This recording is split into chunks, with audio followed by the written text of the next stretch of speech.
Welcome to Rising Above Shadows of Abuse, Rasa.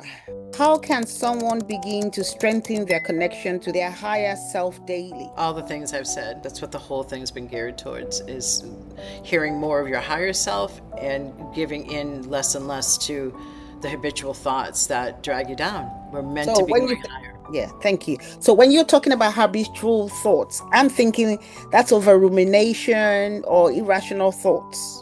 No, not only that, I mean, it's the literal structure of the brain in our neurology. There is a pull towards the typical vibrational level. If you're used to thinking things aren't going to work out for me, that's a particular vibration. And there's been studies done that have calibrated the vibration or the value of thoughts. So if you're in fear or anger, those are very low.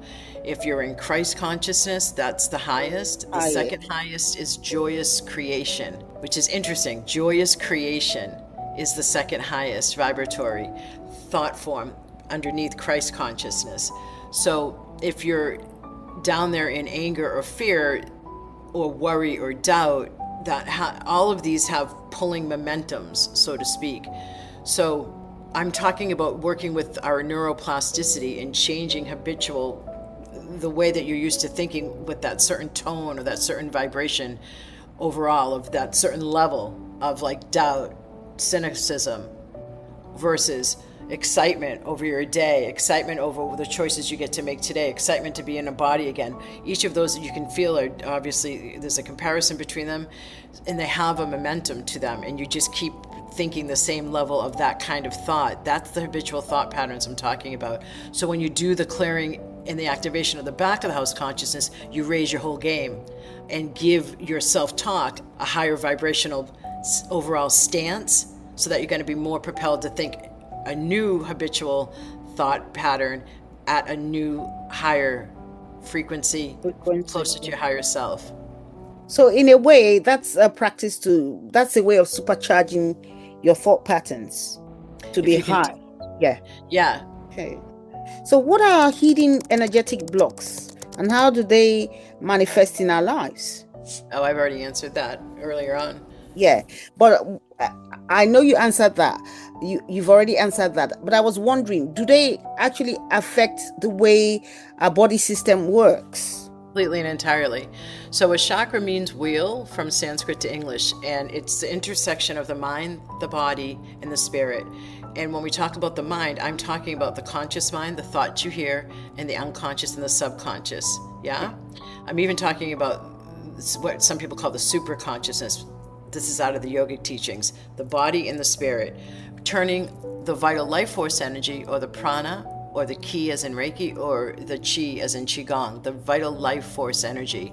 So if a chakra is closed, the wheel doesn't turn that vital life force energy in that area of the mind, the body, or the spirit. So as I said, the fifth chakra covers communication. Yes, higher level to it, it covers choice, creativity, creating your life from the choice is you make, and courage. So courage, creativity, choices, higher aspects to the throat chakra.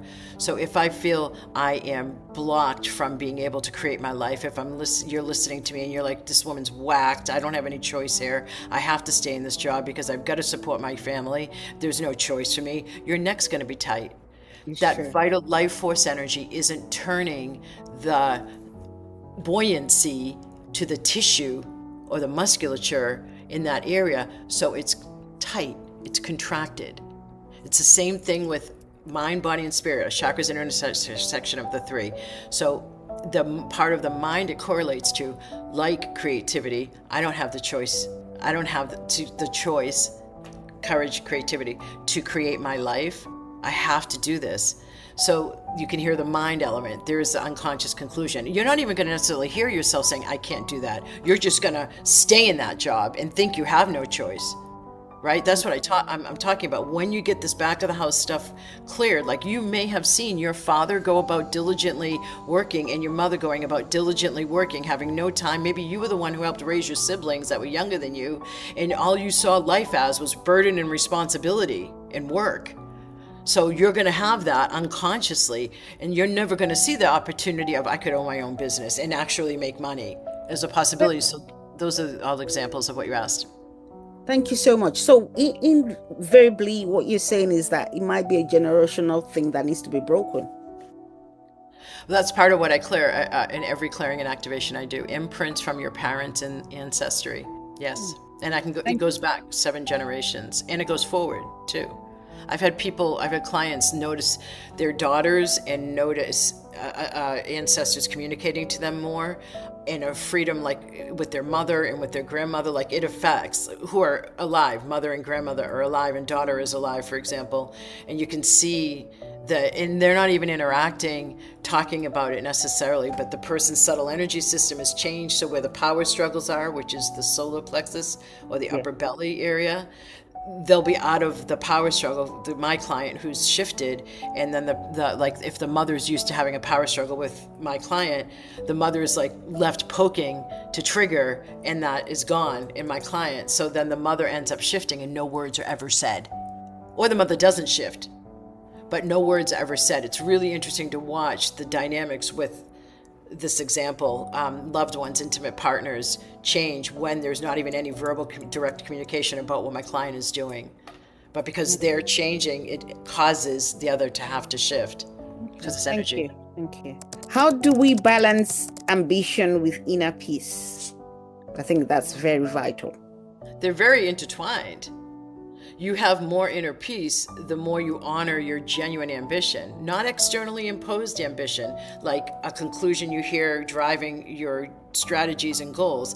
I should be doing this because I'm this gender, I'm this age, I'm this ethnicity, and I live in this country. Nuh-uh. The ambition that's genuinely from the place I've been talking about during this entire time, where you're lit up. Passion. Yep. Thank you. Yeah. Like what I'm doing now. I'm enjoying what we're talking about because I'm passionate about, this kind of topics. And it's that internal drive, right? So that's an example of internal, like again, one of the major areas of readjustment is not looking to the external world in ways that you're used to for your guidance.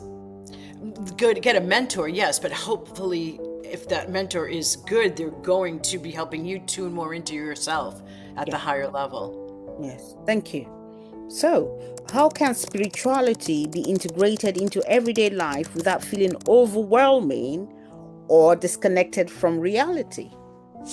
Well, I mean, that's the entire focus of my business, is taking the higher self via the intuition, into daily choices, every single choice, like following what are the higher, lighter choices. As if, like Hansel and Gretel, I don't know if you know that story, following the breadcrumbs. I feel like my whole life has been like following the breadcrumbs, and I'm creating it through my intuitive guidance. Like 2 times, I'm not even exaggerating, in my late teens, early 20s, I didn't listen to my guidance. Woo!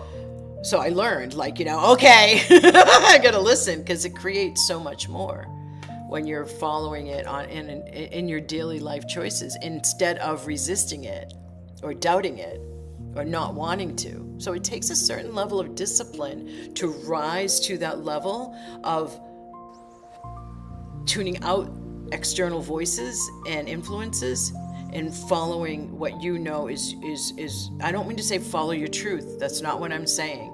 Because when that is said, it seems to conjure up like I'm supposed to fight other people in order to follow my truth. No, it's very gentle and graceful and elegant. The divine is pure elegance. So following that and trusting that it's leading you, it's a dynamic relationship. It's like an inner guidance, a light within you telling you this is the way to go, walk in it. Yeah. I have to I have a client. Okay. Can I do one more question, then we'll wrap up? Thank you. Perfect. If there's one truth about energy and healing you wish everyone understood, what will it be? You have to go deeper. People want a quick fix, and they want to be able to do it themselves. And there's people out there who are not as proficient as others. It's like any other profession. There's doctors that are really knowledgeable, and there's doctors that just prescribe medication, barely listen to you, and are out the door in 2 minutes. So you want to look at the level of training and experience a person has for energy healing, and you really want to understand that if one, let's say a Reiki practitioner, lets you down, it doesn't mean all Reiki stinks. Also, it's subtle.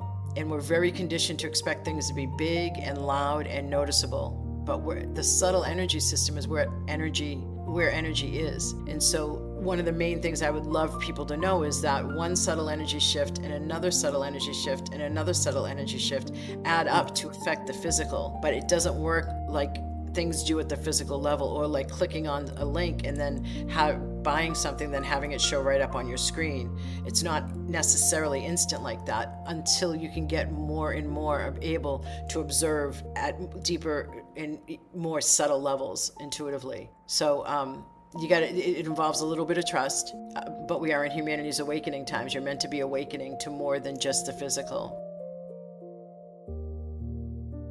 Thank you. So such a powerful and enlightening conversation. Today, we were reminded that healing isn't just about fixing what's broken.